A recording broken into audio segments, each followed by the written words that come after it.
Good day, class. Let's take a look at factoring with respect to the perfect square trinomial.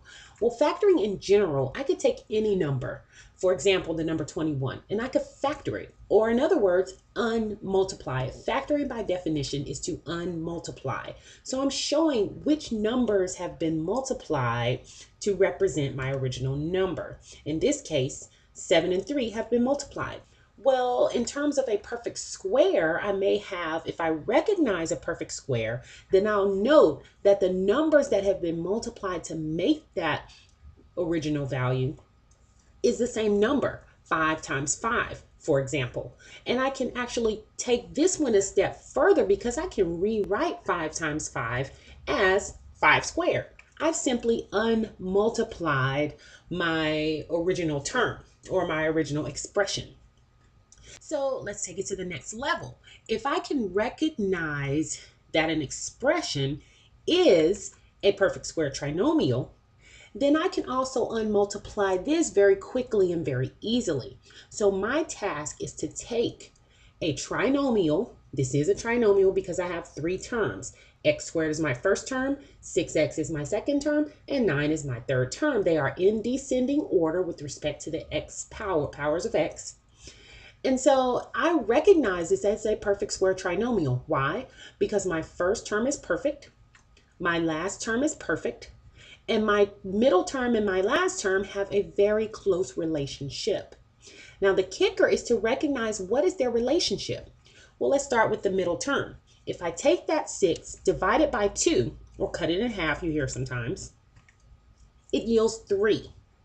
If I take the 3 and square it, it yields my last term, 9. So they both have a relationship with the number 3. Once you recognize that you have a perfect square trinomial, which we've just demonstrated that we do here, then you can rewrite it very quickly. You don't have to do any particular computation or manipulation. You just quickly recognize that it's the same as x plus 3 times x plus 3. And I've simply gotten my sign from that middle term. These are all positives here.